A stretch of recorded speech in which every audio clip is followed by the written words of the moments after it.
Hi there, welcome back to my channel. This week we're going to be talking about surf etiquette and surf safety. These are rules that every surfer should follow, beginner and pros alike. These will keep you and others safe out in the water. That way everyone can enjoy their time out in the water. So the first one is to respect the lineup. This includes respecting those around you, and if you've been going for a lot of waves, take a break and let the other surfers catch some of them. Take a moment and appreciate that you're out in the water. This is connected with dropping in on someone. You want to avoid dropping in on someone at all costs.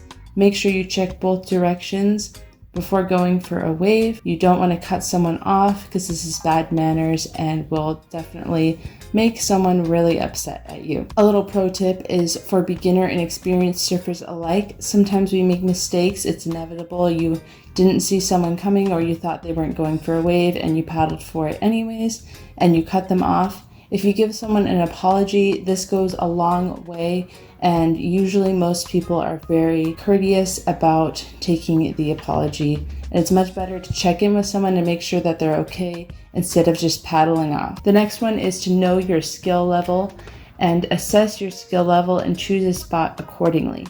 Beginners should avoid crowded spots, shallow reef, and other spots with hazards like rocks maybe in the water, or piers. You don't want to be surfing too close to a pier as a beginner while you're learning. Another thing to avoid is big waves. These will only scare you and they won't help you learn and make progress because you'll just be too scared to actually paddle into the waves, or they'll just tumble you around and you won't actually be able to learn. You'll just get buffeted by waves. The next one is to be aware of your surroundings. You always want to maintain a safe distance between you and other surfers when you're paddling out into the lineup or paddling to catch waves. Make sure you're not right behind someone, because if a wave comes and hits them or you, then you will hit each other once the wave hits you. So you really want to keep some safe distance between you and other surfers. And make sure you give right of way to the surfer who is closest to the peak of the wave. You don't want to be paddling in on a wave that someone is closer to where the wave is actually breaking, where the lip is coming up and peeling. Another little pro tip is sometimes it's hard to know what direction a surfer is going and if they're even going for a wave. So communication is key to prevent this confusion and frustration. If you're committed to a wave, make sure you communicate what direction you're going, especially if the wave is just breaking and two people are going for it, yourself and someone else. Make sure you call out going right so that they know what direction you're going. Helps prevent a lot of confusion, especially if you're in the position to catch that wave, then someone else doesn't accidentally drop in on you. The next one is to respect the locals. It's always best to be courteous and humble when you're paddling out. Many people frequent the same surf spots, and so this creates a community over time. Being friendly and humble will gain you respect from other surfers more than showing off. This is really important because when you're out in the lineup, not everyone wants to talk, not everyone wants to chit chat with you, but just even saying a simple good morning or good evening or a hello can create that atmosphere of friendliness and not this competition. So it's really important to avoid conflicts with other surfers by keeping out of their way, avoid cutting them off, and generally not being too close to them. It's best to avoid surf spots known to have localism. Some of the spots down here in San Diego are known for their localism. These are spots where a surfer might live close to or go to often, and they don't really like beginner or newbie people coming to that spot. I personally tend to avoid those spots, not only because I'm still a beginner surfer, but I just don't want to get into an argument with someone about why I shouldn't be at a surf spot. Little pro tip, if you're a beginner surfer and you don't know which beach to go to near you, you can try going to a local surf shop and asking them for advice which beach would be good for a beginner, or you can check out on surfline.com and see if any of the beaches near you would be good for your skill level. The next one is to respect the real locals, and these are the fish and the things living in the sea. The ocean is a home to many animals, and we should be doing our best to keep it clean and trying to use products that are good for the environment and not harmful. This includes sunscreens, suits, and disposing of your trash properly, etc. The next set is on safety, specifically in the water and keeping yourself safe. So one important thing is to understand rip currents and to understand how they work and how to get out of them if you find yourself in one.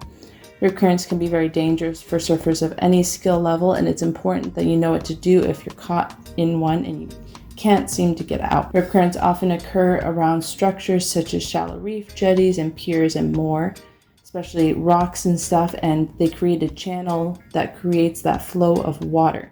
So the water displacement happens from the surrounding structures, and this forces the water that's rolling in from the waves to go back out, and it creates a strong current. Sometimes you might see surfers using their currents to help them paddle out into the lineup, but you should always be cautious of your surroundings, and if you find yourself in a current that is taking you out to sea, you should paddle parallel to the beach and try to break the current's grip on you. If you can't find a way to get out of it, you should make sure to try to get someone's attention on the beach to get help. This brings me to my next one, which is don't surf alone. Surfing is a great sport, but you should always have someone at least on the beach, if not having someone in the water with you when you're first learning. That way, if you need anything, there's someone nearby who you can get their attention and have them help you out. The next one is to have awareness of your board and your body. It is important to maintain awareness of your board and body when you're in the water, and try not to bail your board around other surfers or put yourself in a position where you're putting yourself or others in danger. So don't paddle in front of someone who's riding a wave. Try to paddle around them, either through the whitewash, or if you can manage to get around them before the wave will break to you, that is the best option to keep yourself and others safe. Another really important one is to wear a leash no matter what your skill level is. And although you might see other surfers surfing leashless, this can be dangerous for you and for others and your board if your board starts to run away if you don't catch it when you're riding a wave. And then you're also stuck out in the water trying to body surf to get back to your board. Another thing that is really important is to make sure you protect your head. Many surfboards are hard, and fins, whether they're foamy or fiberglass board, are sharp.